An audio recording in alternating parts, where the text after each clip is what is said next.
Excuse me, Mr. DJ. Hey, check this out. We got a great show coming your way.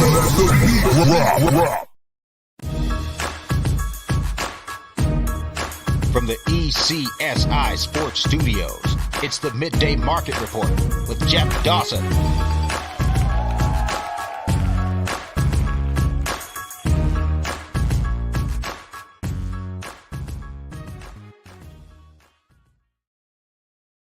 Hey sports fans, are you ready for an exhilarating gaming experience? Introducing VIPclub.lv, your ultimate online sportsbook and casino. VIPclub.lv offers a vast selection of sports, from football and basketball to tennis and baseball. Bet on your favorite teams and enjoy the thrill of the game. But that's not all. Our state-of-the-art online casino offers a dazzling array of games, including slots, blackjack, roulette, and live dealer tables. Win big with their fantastic promotions, rewards, and exclusive offers. Join VIPclub.lv today and get a generous 200% match welcome bonus to start your winning streak. And make sure to use code ECSI at sign-up. Bet it, win it, and cash it at VIPclub.lv. Visit VIPclub.lv now and play responsibly. VIPclub.lv, your sportsbook and casino extravaganza. Must be 21 or older to play. Please gamble responsibly. Visit gambleware.org for help. Good afternoon, sports fans from all around the globe. I'm the host, Jeff Dawson, East Coast Sports Investors, and this is the Dawg and Desperado's Fantasy Football Show, Episode 5. I think it is. Friday, August 25th, 2023. One last week in this month. A couple days, and then we turn the calendar to September. Labor Day weekend. Right behind me here, the Circa Sports, where full-time fantasy and all-women's draft took place or is taking place today. I think it took place, but Sean can help me out there. Our goal today is simple. Some key injuries to talk about. Terry McLaurin, turf toe. Yesterday's news got me good. Jerry Jeudy. I was drafting the night before, and he slid to 412, the 48th pick. I was doing cartwheels. I was saying, championship. I mean, he was my number 3 behind A.J. Brown and Metcalf. We were locked and loaded, ready to roll. But it happens, and this is one of the things that happens when you draft early. But injuries, preseason, regular season, it's part of the game. So blessed and honored to have Sean here for to talk about all this, maybe break down a draft where he's going, RT Sports, DraftKings, Underdog, so much to talk about. Shout out to our sponsor, VIPclub.lv. At the checkout, use the promo code ECSI. Tell them JD sent you, and take good care of you. But without further ado, let's bring him in. Mr. Hall of Fame himself, Shawn Childs. Jeff, how are you? I'm doing well. I took Noah's Ark in here again. I mean, I've never seen so much damn rain in the summer here, but it is what it is, my friend. Yeah, the summer on Cape Cod's been a little trying for the beachgoers, I would say. You know, the grass and the golf courses, you know, they've taken some beating, but the courses are in better shape. So it's kind of a mixed thing going on there. But overall, I mean, it hasn't been bad, at least, you know, for going outside. But for the sun and getting the tans, a little bit tricky. The mall loves it, though. The mall, I'm sure, loves all the malls, the bowling alleys, all that inside stuff is done great. You know, it's funny. I saw our good friend, Mr. Tom Kesenich of the NFFC, saying his timeline is littered with, I told you that's why I don't draft early, and it's comical. You know, you and I have talked forever about why we draft early. I mean, listen, you can't wait till Labor Day weekend and try to put in 5, 10, 15 drafts. There's a reason why we draft early. We know the pool. We see some edges. We see where the ADP is, where you can get a guy in round 8 or 9 in, July, early August, and he's, around 4 or 5 by Labor Day. Thoughts on drafting early versus the naysayers? Yeah, I mean, I would say that, most of the drafts that we're doing early for the most part would be at the 300 price point, 350, and I'm doing the underdog stuff that's a lot cheaper. So, you're going to have investments in these players. And, if you do a lot of drafts, the cost is going to add up. But, ultimately, your big main events that with more money on the line are going to be closer to opening day, and you're going to get past most of the injuries. After this week, I would say that for the most part, what you're up against, unless they're holding back on some injury on a player that's going to be out. Probably the only news that we're waiting to drop is where Taylor goes. So, you take your shots, and you gotta, who has injury risk, and you got to be careful. I know in your case, if you ended up with Judy a lot, but I also know that you moved him up a couple of spots to get him to fight. You fought for him, right? But if you took him where he naturally goes, you might have got beat to the player, and then might have saved you a life raft. And that's sometimes what we get trapped into. You really want that player, and you go on that 3-4 turn, you want to go on the 3 rather than wait to the 4. And if you just, do enough drafts where you'll end up with your fair share, you might have got saved half the time. But we never know who's going to get hurt, or how, even if a player gets hurt, how much time they're going to miss. So with Judy, will hopefully, even if he misses the first month of the season, I think he probably can survive. You probably have a good 4th receiver, and just see where it goes. If he is out for a long time, I mean, is the second season of Russell Wilson, already starting to hit some rocky waters and going sideways? I don't know. That's kind of a trick thing. We were all kind of, Russell Wilson's going to be back this year. Who knows? Well, it's funny because I looked back at a draft with Rick that we did on 8/13, and here's the problem. We started 3 yellows, and Judy was our 3rd. And then the key, you taught me very well, is if you create an edge, you want to stay on an edge. So you hinted the fact, well, I assume you got a good number 4. Well, on that team, after we nailed the front 3, I went in the running back, quarterback, tight end. So we did not get that 4. We got the Racy Riceys of the world. We got the high upside guys, the Jalen Hyatts, the Nathaniel Dells, and that elk. Where Wednesday, me and Scott are drafting at 8:00. We're out of the 12 spot. We go A.J. Brown and Barkley, and then we got the 25th pick. We take DK Metcalf, and a shocker, 412, the 48th pick, and it's the longest he ever lasted was Jerry Jeudy. And then we bought the dip on Joe Burrow. We got him at 5-1. So I'm sitting here saying, what the hell's going on here, Shawn? Yeah, well, you're cashing a check right now, and they're gift wrapping picks. I mean, the structure's kind of breaking right for you, but then, just one injury kicks out one leg, and another guy gets hurt, and these football teams can go sideways in a hurry.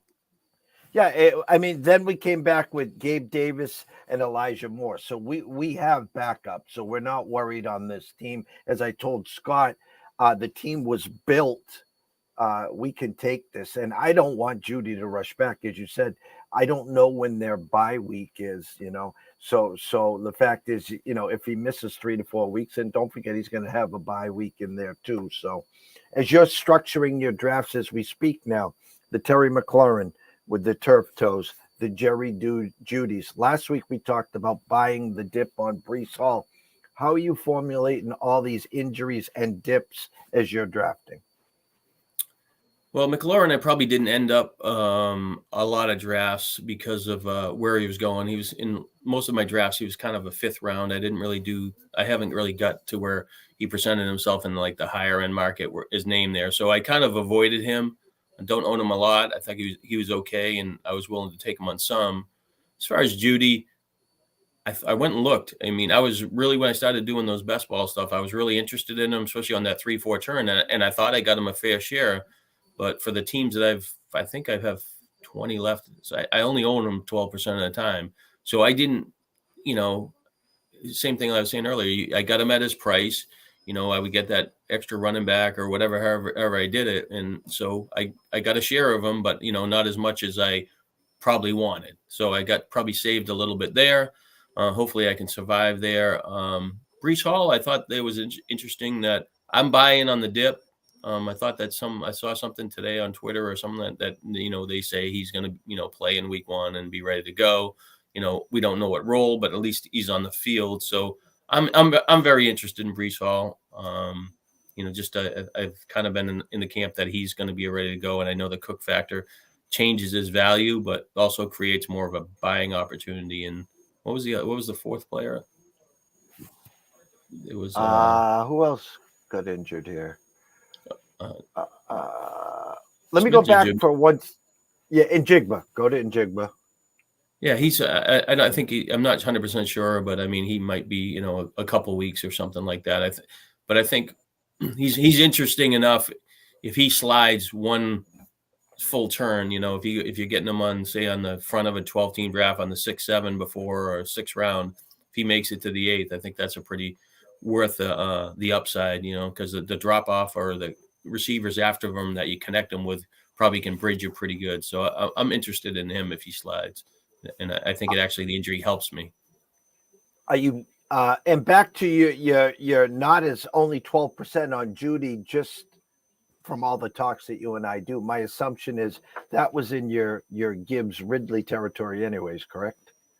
Yeah, the back end, those, I had a lot of times where I was 1-1, so I would take Gibbs would make it, and I would always take Gibbs in front of Judy, on the 3rd turn, because he doesn't really make it to the short turn like 10 or 11 or 12, or say 10 on in the 4th round. So in those cases, I would take the running back first, and then Judy, if he made it, he made it, and he made it more often earlier. But as he the recent drafts, he was people push him, even in front of Ridley and stuff like that. So he definitely went up a lot higher.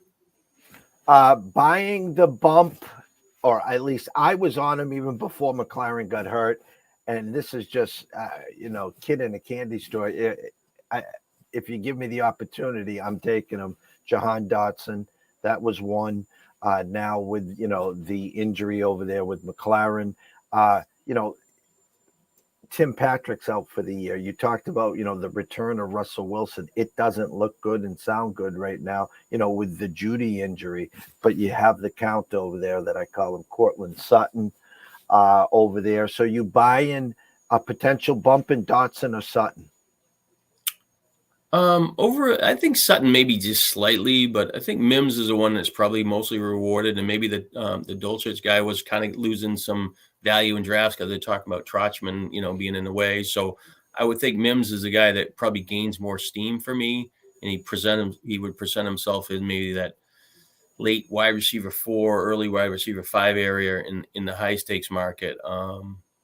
Dotson, I guess most of the time when I was drafting, he didn't fall into what I was doing. I don't own him a lot. He scored a lot last year, and he definitely has upside. Young quarterback. I think he's intriguing, but I don't know exactly in my head until I update the projections of where I would actually, move him in front of and draft him. It's kind of he's an interesting player that I guess and when I first think of it, maybe he's like Pickens of Pittsburgh, where he's got that kind of profile where he could pop, but you're not convinced, 100% because, you need that offense to make a step forward and have better quarterback play. So that's it. You got to be careful with both of those players. So I'm going to make a statement and listen, I'm not comparing him, but I'm seeing flashes. I talked a few weeks ago about this gentleman. We all saw him again yesterday. He has made the next step. Initially, it's only preseason. And again, I know this guy was your binky late in his career. You loved him. You had him every spot that you could get. And I'm talking about Big Ben, obviously. And my point is, I'm not comparing Pickett to Big Ben, but he's starting to show a little, he has Pickens, he has Dotsons. He's got a 2-headed monster back there with Najee Harris and Warren. I had said a few weeks ago, I don't have a problem grabbing Pickett as my number 2 and let the chips fall. Give me your thought process moving forward on the Steelers offense, on Pickett to Pickens, Deontay Johnson, et cetera, et cetera, et cetera? Yeah, initially, I mean, I even going into next week, I don't have a lot of touchdown passes. I was concerned that, the quarterback can finish off drives and close. The running back, look, there was going to be a little more split, and Harris hasn't made too many big plays in his first 2 years, but he's been, a high volume guy. So from what I've seen the last couple of games, they've got out of the gate pretty early, showed the ability to move the ball, running it, made a big play. Pittsburgh, I mean, that they had 62-yard run last week. I mean, Harris hasn't had any runs like, even comparable to that. So I think that was exciting. The quarterback play was good. So the next round of projections, I am going to push him up higher. I mean, there's enough there. They got a good coaching staff, a winning coaching staff, and they are probably overlooked in that division. And, they're going to be sneaky. That defense should be, has enough players to be competitive. So I can't put them on the Ben Roethlisberger throw it a bunch of times thing, but I think that they are going to, run a similar offense that they've had in the past.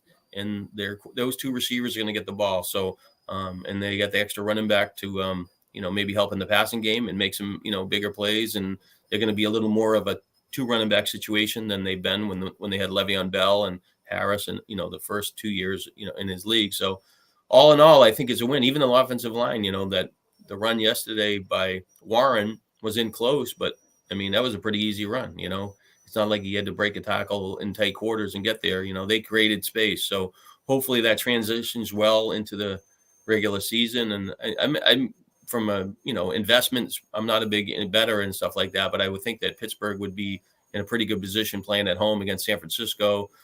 Purdy coming off an injury. It's going to be an interesting game and as far as that. So I could see Pittsburgh being competitive in that game, and I'm definitely going to upgrade that overall offense. Robert Rooney shouts out, I agree, Jeff. If I can get Pickens, you can almost guarantee a stack with Pickett. And it just, he came in, last year, his hands are too small, yada, yada, yada. You talked about the offensive line last year with Pittsburgh. We know Mike Tomlin never had a losing year. We know their defense. Their defense goes as far as healthy as Watt is. If we had Biff's almanac and we knew Watt was going to play 15, 16 games, I have said all along, the AFC North, hands down, is the most competitive division where, you got the Bengals and the Ravens at the top. Everyone's waiting for the Browns to make their uptick. And then in comes the Steelers here, where it looks like they're putting the pieces together. Right now, still, I think after last night's game, you're going to see some movement and adjustments on them. As you said, when you get to your projections, you're going to pick it up. I don't know where Deontay and Pickens goes. Shout out Michael Dombrowski. Thank you. Big city. 20 through 23 in a row in Somerset in 1995 to make the cut, plus 178, I think. Look at the number, the Rain Man over here going back that far. My question is, when you draft the Najee Harris and you draft some of the other front backs and you look at a Warren, the guy that passes on Harris that grabs Warren in a fantasy week to week, putting him in the lineups, what can you expect? Are you almost waiting for the injury, or is some of these second backs, the Warrens? I know you're not high on P. Ryan. Philly's a mess right now. We're still waiting where Taylor's going. But again, are you drafting Swift? Are you drafting Penny? Are you drafting Gainwell? Go over to Miami where they expect Taylor to go. Mozart, Wilson.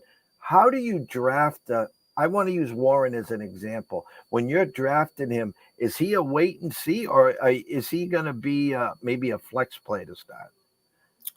I think ultimately the people that gravitate the most to those kind of running backs that go bear with them and they're not handcuffing them are the teams that go, the kind of the early Wyckoff high stakes thing is that, get one foundation running back, 3 or 4 good receivers.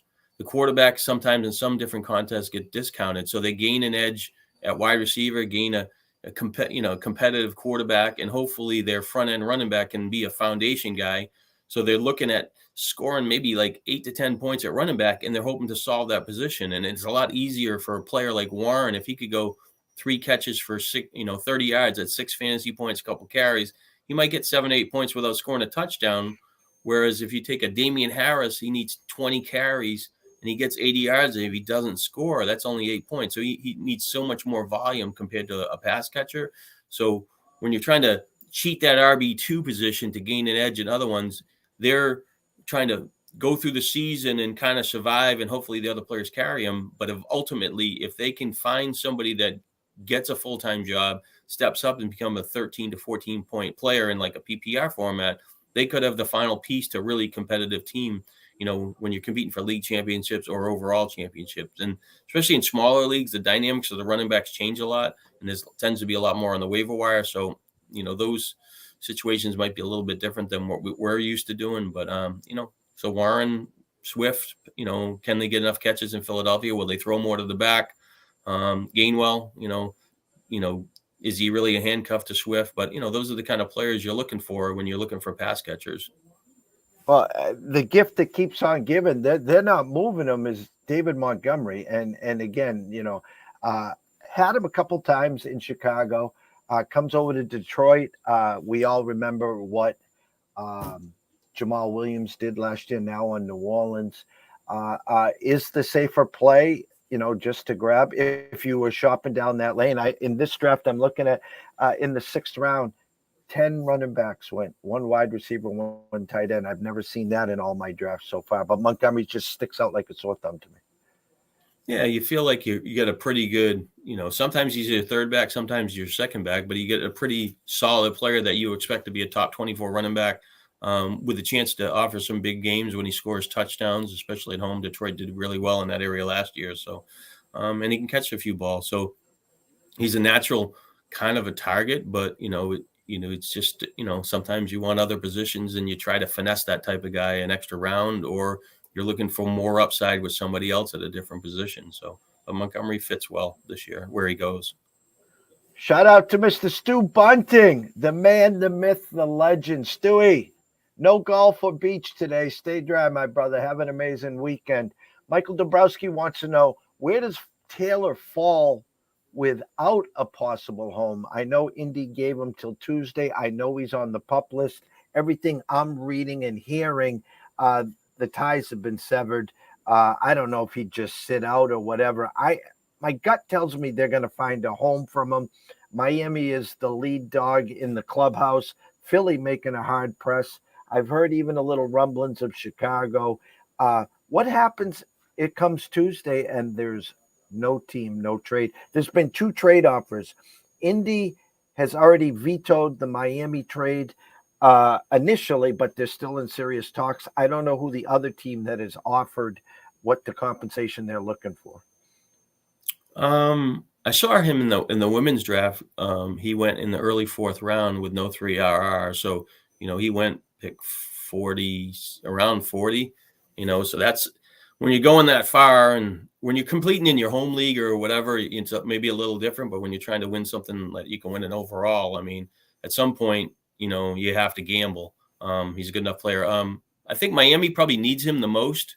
There are a couple of lead running backs that they've kind of got it done last year, and A-Chain got a little banged up with a shoulder injury last week, but I think that he gives them another stud and kind of adds another dimension to the offense.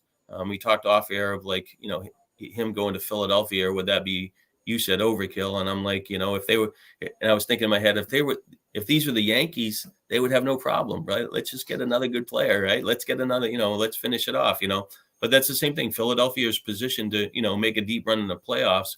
And if they can add another player, help them win, especially a power runner, close off games, cold weather late in the season, why wouldn't you do it? But, what's the price of the draft pick? But, the draft pick they're giving up is going to be a little later in the 1st round. And, what does Philly need right now? They got a good offensive line. They got a good quarterback, 3 good offensive players. So they really don't, offensively, they don't need anything. And the defense, they might need a couple of pieces there, but I would kind of go for it if I was them. But, it's just kind of be a lot of fun, And Are the running backs going to go on strike this year? We need to get paid. Why should tight ends make more than us? It's just again, they live off of their first contract while the rest of the league lives off of their second contract. So the game has changed. I mean, way back when you used to run to Staples on Thursday to print out and hand out the standings and everything and the trades over the week at the bowling alley.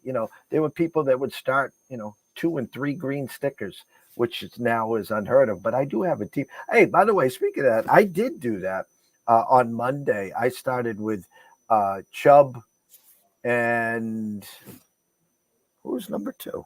I left Barkley out there. Oh, I got Bijan, Chubb, and then at 25, I took the swing with Taylor. So I do have a one wishbone team. There you go. The high-profile offense. If they all average over 20 points, you're off and running, right? Yes. Mr. Saylor, welcome. He says Ballard's going to offer Taylor a few extra million, save face, and stick with Indy there.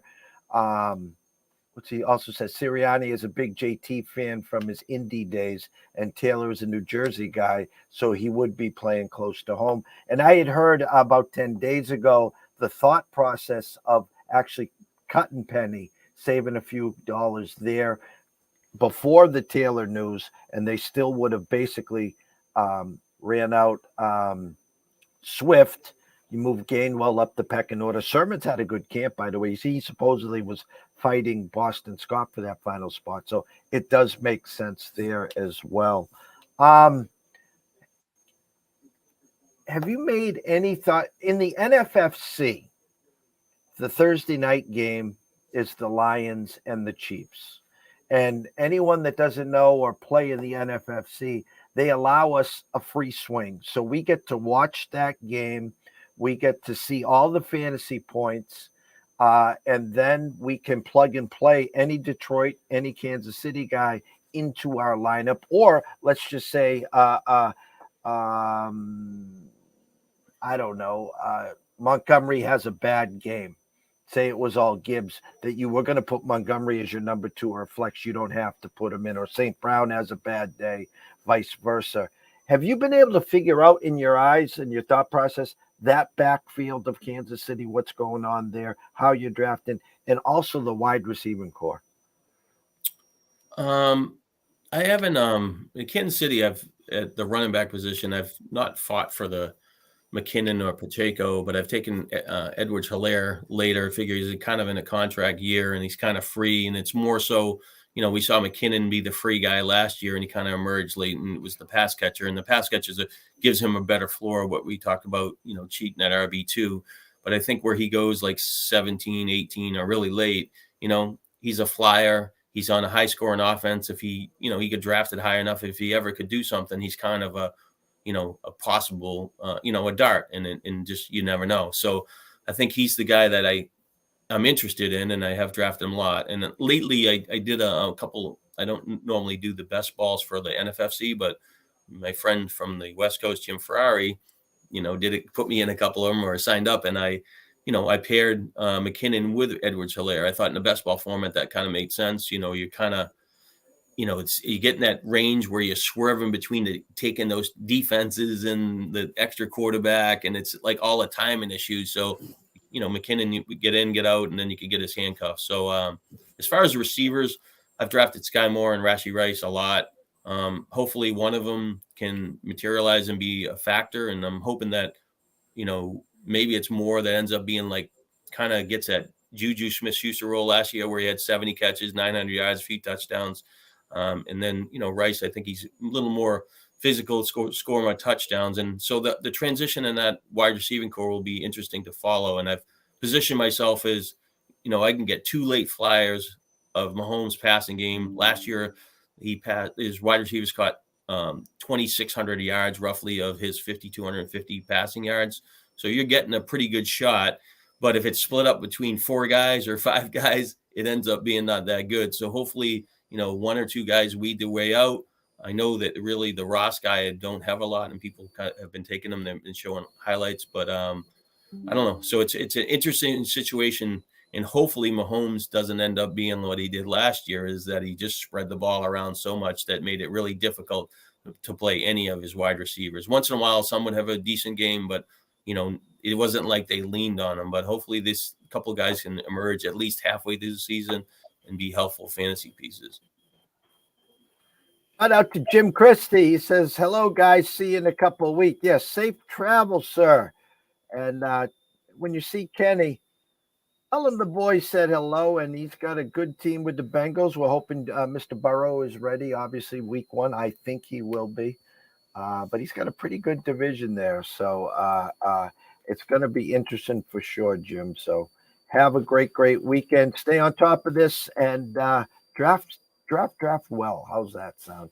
Mikey D wants to ask you, in the 10-team full PPR, he's in the 10 spot. And his question simply was, if 1 through 9 goes wide receiver heavy, do you double up on the running backs there? Well, in a 10-team league, I think it's, changes the dynamics. I mean, the depth of the wide receivers are pretty good, and you're going to get some values there. But I would take the position and most likely take Robinson and Barkley if I was at the back end of 10 leagues. But the question to Mike Dombrowski is, when is he going to step up and get in the high dollar leagues and spend some of that family fortune he has been stashing away from the Briggs bowling franchise that win the league every year for the last 59 years between Quincy and Brockton, and this team is just unbelievable in the clutch. But, Mike, spend some money, get in the high stakes market, get out of those 10-team leagues. He says, wow. He goes, I'm retired. Yeah, I heard the back's still not 100%. Hey, tell him, Michael, that, you're too busy coaching and helping baseball and all that good stuff. So, but yes, what we like to say, Michael, here very simply is, we zig while they zag. So if they pound the yellows, someone jumps on Kelsey, someone jumps on a quarterback, and you're staring at a Barkley, a Bijan, a Chubb, someone of that ilk, double down. And then what's going to happen is they're all yellows. So eventually they're going to get to greens, and then the yellows are going to slide to you. So, and especially in a 10-teamer where you're going to have a lot more players in the player pool. So you'll be successful that way. That was a quick, almost 35 minutes, sir. Do you want to pull up a draft? Do you want to break down something? Tell some people, where your eyes are, what you've been up to. All right, let me see what I get. I know I got multiple drafts here. I don't want to. I'll just talk about, because I didn't really talk about. I did that long video where I talked to myself, but this is a FFWC draft board, which is just a different flow. And for you to look at this, it's just it's kind of it's a mental challenge, but it kind of really brings the forefront of the different formats. In this format, it's 4 points for passing touchdowns. It has 3 wide receivers and 2 flex positions plus 2 running backs. So the wide receivers really get drilled down early, and if you don't get in front of it, and it's like, oh, they're going to take some other positions, they just keep taking wide receivers, as you can see in team 7. Take a foundation running back and then 5 straight wide receivers. Team 5, Kupp, Chubb, 3 straight wide receivers, and then he kind of shifted back. So it's an interesting format, and depending on your style, it could fit really well. But also, if you come off the street and you say, I'm going to do one of these, and then you're sitting in the 3rd round and Hurts is there, you're like, I got to take him, which my friend Chris Schrinker, he did one of these a couple of weeks ago, and he said, what should I, think? I said, wide receivers go early. You can fade quarterbacks. They kind of get discounted. And who does he come out? He comes in the 3rd round with Mark Andrews and Hurts in the 4th round. And then he watched all the other quarterbacks in that particular draft get drafted after round 7. So it's, it's just the gaps of, getting that mental picture of, if you don't take Mahomes, in the 3rd round in this team 3 here, and the guy gets Joe Burrow at the end, was at the end of the 7th, we're almost the end of the 7th round there. No, end of this 3/4. No, and beginning of the 7th round, it's like, wow, is there really the gap between those players that wide? So just looking at the board, what do you have any questions of, like, how would you play it? Or, what do you think that, Well. Again, we were talking to Mike and everyone else here about the zigzag theory, but when you're in a draft like this and that the yellows are going to go, I'm just trying to look at a team here. You start a team: St. Brown, Olave, DJ Moore, Christian Watson, and then he went to the tight end. Then he comes back with Gabe Davis. So obviously his stable of wide receivers is fine. He did land on Montgomery. He did get Lawrence.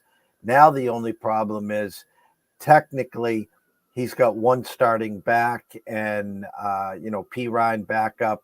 Penny, we don't know what his situation with Chubba Hubbard, and his wild card is obviously Vaughn there. But right there, how would you grade that team right there? Yeah, that was, that's, one of those teams that you have to massage during the regular season. I mean, he got what is Lawrence? Maybe the 7th or 8th quarterback off the board. He's got a top 3 to 5 tight end.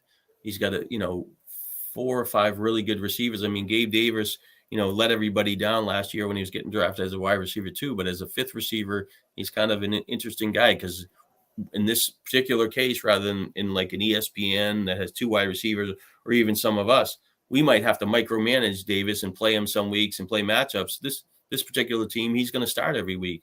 He might score, 31 week and 6, 3 weeks in a row, and he'll be over the long haul. He's going to outrate his position where he gets drafted. He was the 36th wide receiver off the board. So, he's got, potentially 5 of the top 36 receivers. So as far as managing, he's going to wheel out his first 8 players. He's going to try to get, 7 to 8 or 9 points out of the second running back position. And, he did look like he got tripped up a little bit. Chalk, he suffered an injury, and the Rashid guy, whatever, from the Saints, he's a little nicked up. And I think Perry's going to be a factor there. And Hubbard's, will get some touches, and I like the upside of Vaughn. So he just has to survive a few weeks and be, try to hopefully find somebody on another team that they cut at running back, and he can solve some of his problems. But I think it will be competitive until he solves, gets that, even if without that, the RB2 being fixed right away. And then I'll move over Cup, Chubb, Keenan Allen, McLaurin, Evans. Now I'm going to stop right there. Listen, Cup coming off an injury, a bad offensive line, a team that looks like in shambles. But we know when Cup is healthy, he's one of the best in the game. He gets a Nick Chubb there. Keenan Allen, we know not if, but when he's going to get hurt. Now McLaurin with turf toe. I'm not in on any of the Bucks. I know Mayfield's there, but again, I think they take a decline. Then he comes and pounds the greens again with Pierce and Cook. And now he's got another guy who, big speculation with Odell Beckham, back to the green. So how would you rate that draft? Yeah, it looks like he's going to come out of this draft and he's going to play that 3rd running back at one of the flex positions. He's going to start Chubb and Pierce most likely every week, and Cook is going to eventually emerge where he probably is going to pass Pierce, I would think, as far as fantasy value. So he's pretty good, pretty set up well at the running back position. He's got the good 3rd rotational back. And just, we're going to go with this draft was done before McLaurin was hurt. So, he would be a pretty good wide receiver 3. Allen's, been a, high catch guy in Cup. So the front of the wide receiver core, it was pretty good. And like I said, once you got past that, Odell Beckham, I don't know if at that point of the draft, is he that much better than some of the other receivers that get drafted later than him? He ended up getting Deshaun Watson late at quarterback, and then even Daniel Jones. So I think he actually did pretty good, even the way the draft flow. And then they throw in, Herbert is a rotational running back that's for the Bears. It's going to split time. Gainwell has upside.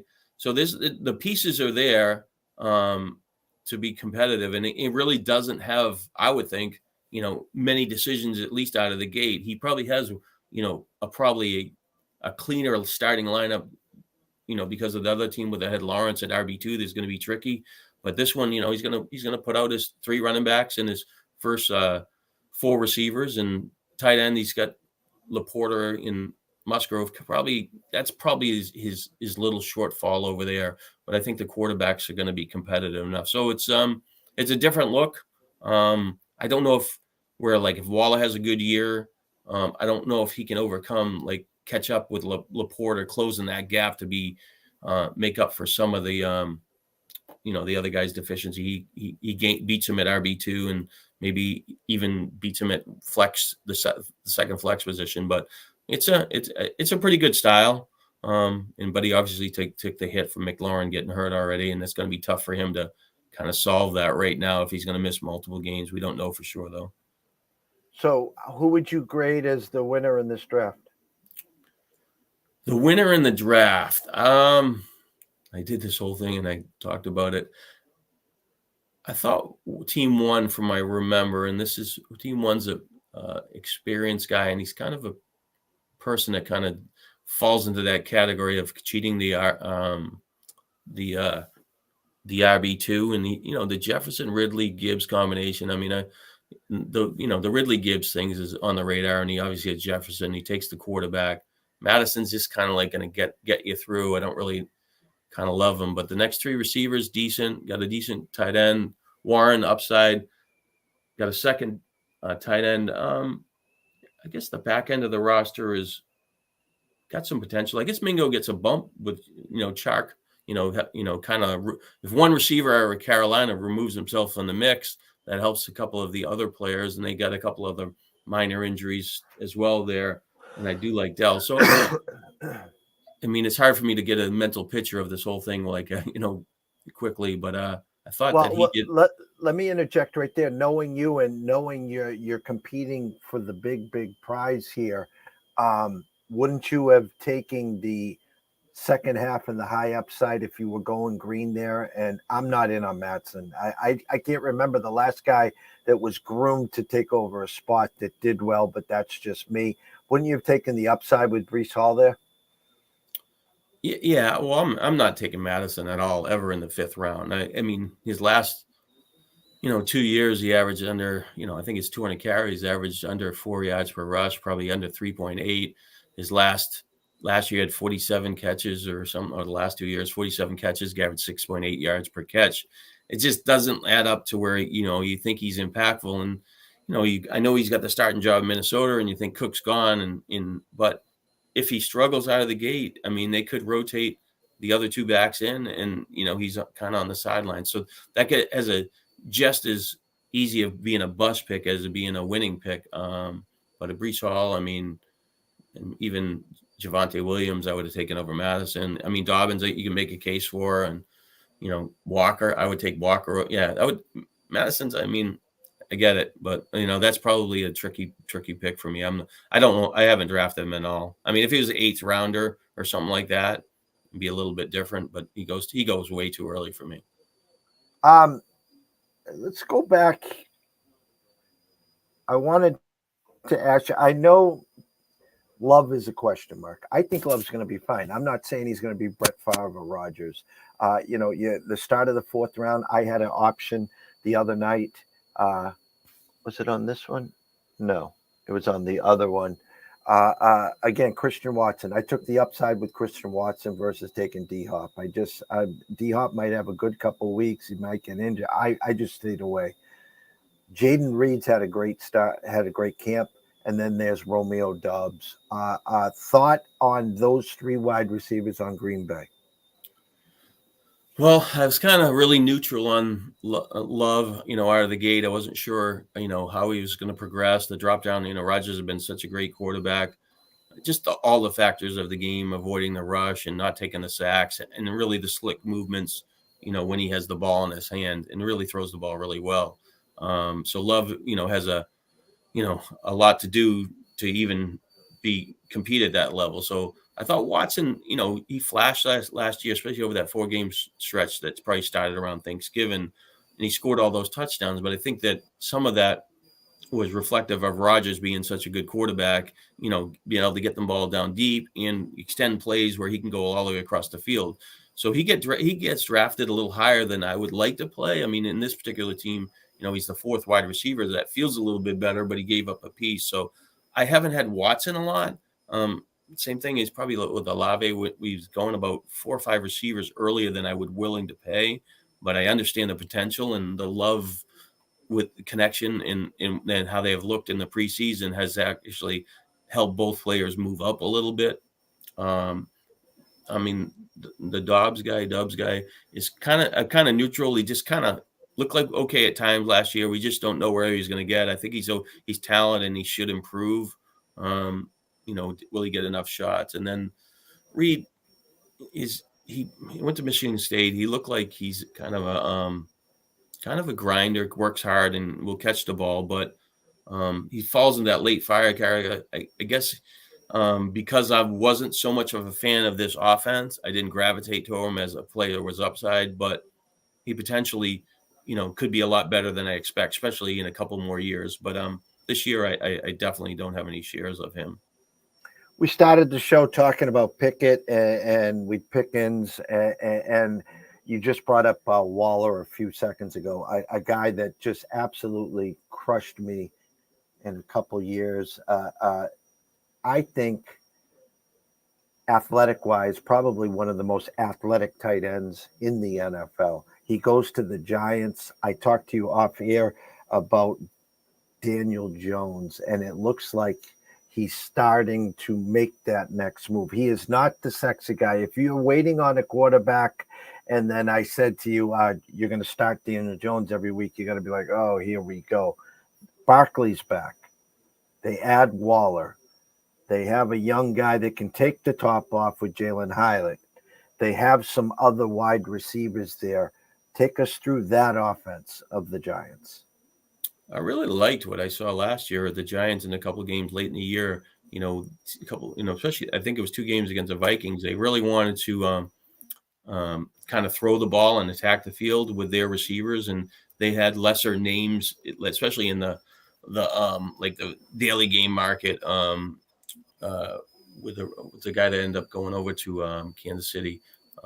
He's the 5th receiver. But anyways, so they were willing to throw it. And I think overall their receiving core is better this year. And then you add in Waller. The trick is with Waller is that he gets drafted, like he keeps moving up and people like it. It's just that I'm not sure the Giants are going to throw enough to like where he can get to the 90 catches or what he did with the Raiders. So he should be pretty competitive and he should be one of the top 5 tight ends, but he's not going to get to the difference maker status. I don't believe if Giants only throw the ball 500 or 520 times, and I'm not, will he score, a bunch of 8 or 9 touchdowns? I mean, I'm not seeing that either. Obviously Jones is, he runs the ball, has a high floor, and he has improved weapons. So he's kind of a sneaky.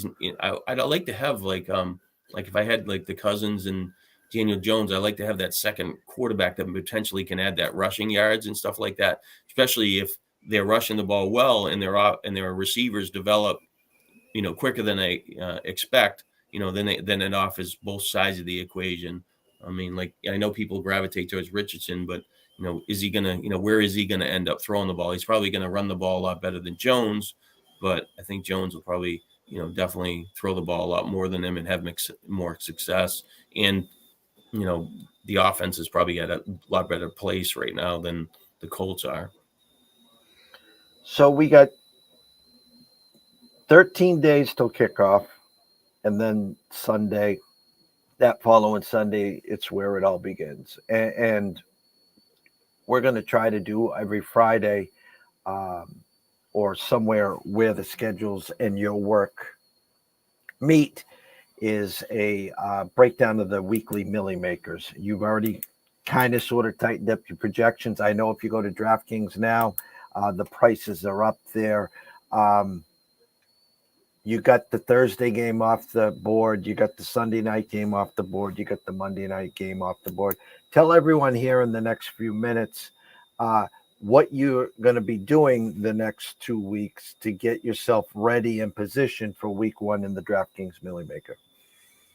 All right. So, I've already done all the heavy lifting of the research for the season long stuff and been updating the projections and stuff like that. So I think most of that part of the equation is done for me. The only thing I probably should stay up on better is updating the news. But the next 2 weeks, I go to Vegas on September 5th.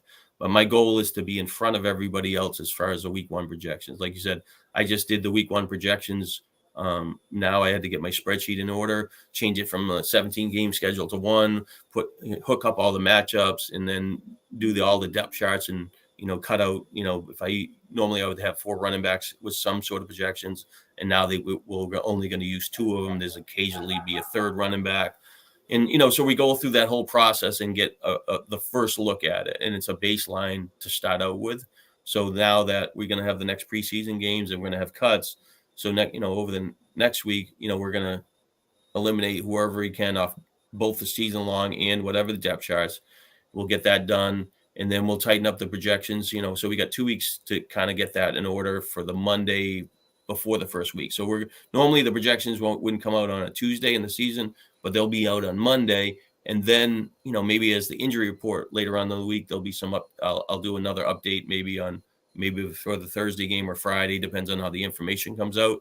But especially it's affected by the questionable players or somebody that might end up being scratched that you don't see happening. So we'll do that. And then at the same time, I'm kind of we're trying to figure out what the whole plan is for the DFS and the regular season. I'm definitely going to do DFS content. In the past, I was really do a quarterback report really deep, like 20 quarterbacks, 24 quarterbacks on a Tuesday, and then do the running backs. We do like 30 something of them, 40 receivers, and then like 15, 16 tight ends. But I don't think I just don't have enough time to accomplish all that, and it just makes too much between Tuesday and Friday to get all this stuff done, because I need the snap counts to kind of get the projections in order on Monday, and I don't really have that information readily for me. So as far as first week, I'm just going to do matchups for each game. So like whoever's playing each other, I'll put the DFS stuff. Maybe if I find like a prop thing, I'll add that in and just kind of do an outline of the game and potential values and structure for the DFS. And I'll go that through 13 games, and I don't know how long that's going to take me for each one, but hopefully I can do a couple this weekend and then buzz through, 11 of them between the next 5 days, the following week. And then after that, I think in season, it'll be more of like, we'll do a quarterback report, running back report, wide receiver report, tight end report, but maybe, 3 top end quarterbacks, 3 mid-tier and 3 values somewhere there. And then maybe 4 running backs, something along those lines, and try to, make it so I can do it at a reasonable amount of time and fit all this stuff in and also, keep up on everything else. So that's kind of my plan in season. The DFS thing is kind of important. It's an expensive ride, and it's kind of a frustrating ride, but it's a path I like going on, because you have that potential like that happened last year, one day and you win 250,000. That might not happen for 7 or 8 years. It may never happen again, but when we look at it, it's, part of the game. And it's like when you're on Sundays watching football games and you have the DFS going with your season long, you don't get the heavy juice till the end of the year when the money's on the line. You root for your team, and you scored 100 this week and 160. But the DFS, if you're in the hunt, it's like a crack fest. You're just wired up in that game because you're in it, and you need these players to do something, and you have chances. But over 17, 18 weeks of the year, we're going to be around it maybe 5 or 6 weeks, maybe a third of the time. And the other ones, you're going to hit it off the fairway. You can't cover everything. And you can't be right every week. But, that's the challenge of it. Last year out of the gate, I was looking, I was like, man, I had Fields a lot. And he did nothing for, didn't throw the ball enough, didn't run the ball enough. And then, he's the one that ended up paying off because I stuck with him, his stack and the other stuff came around it. So, but that's what I'm up against, and we'll see what day we can do this, and for the at least get out what we're thinking about the DFS format, anyways. Yeah, maybe we can sprinkle in. We don't have to every week, because there are new kids on the block, no pun intended there, with the prize picks, with the underdogs. Again, putting the parlay cards, again, sticking with the props. It's just another outlet. I would say actually a good day for us to do something would be Monday, and maybe do something later in the week. But because I don't particularly like doing the waiver wire stuff, and I don't typically do that in the past. I've always, when at Sports Illustrated at Full Time Fantasy, somebody else was kind of in that lane for doing it. I did it for baseball because that falls into more of, I'm doing it and I know the player pool a lot better. But in football, there's so many different formats, but we could technically talk about a few players on Monday where I don't have to spend, 3 hours doing research and writing it down, that we can accomplish a lot more in a shorter period of time. And, what we're seeing, I mean, realistically, before week 1 of the season, there should be some players that are identified that you could put on your roster for nothing before the first week and get a look at them, especially if you have some sort of, as these injuries of these other players, kind of shake out, or structure your backup running backs a little different, but that's the waiver wire for football is, there's such a wide range of events and sizes, and it's just crazy. But people, if you get in front of it and do it early, it's kind of important. But being 1 week ahead is a lot better than being 1 week behind. Well, I like the idea of Monday also, because I'm putting together my fall schedule as we speak. And I was on Sports Map Radio last night with Anthony Pepe, and we had a gentleman on, John Merges, who's in Florida, former Chicago bookmaker, now sports handicapper. And I've been putting together, Monday mornings with Merges, and it's more going to be a recap of the weekend. How'd we do in the NCAAs? How'd you do in the NFL? And you can talk a little bit about, the Monday night football game. And for you, I think it makes the most sense, you and I, is we can now go back and say, this is what we talked about on Friday. These were my teams. If only I had, X instead of Y, but we hit on the 2 running backs, the tight end, and the defense. So we'd be able to formulate what we did, how close we were, and then you'd also be able to speculate a little on potentially what you're seeing early on a Monday for later on in the week. Yeah, that sounds good. Yeah, I mean, it's just like I said, Monday's kind of been, I have to get the stats in order and stuff like that for the projections, and we typically would bowl on Monday night, and it's just it's kind of an open slate, especially once, it won't be when baseball, because this baseball will go for another 3 or 4 weeks, but once baseball's over, it's kind of a not a half day, but actually, when I think about it, it's the day I should actually start getting ready for the baseball season, because I get behind when I have to do all the research for the next year. So I definitely should mix in some stuff, at least for the 17 weeks of the football season. I probably, at least half of them, I should be doing some sort of content for baseball to get in front of the next season. Well, I told Eddie about 6 weeks ago, I'm 50-50. I'm probably 30-70 in bowling this year, but we still got a couple weeks to go. Is Eddie and Christina enjoy Vegas? I know you're not watching, but you might catch us on the rebound. They were at the South Point last night, and his Steelers.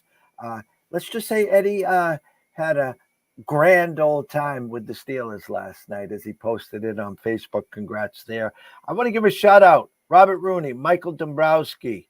Who else do we got here? Stuart Bunting. Of course, Mr. Sailor, Russell himself, for joining us, asking questions.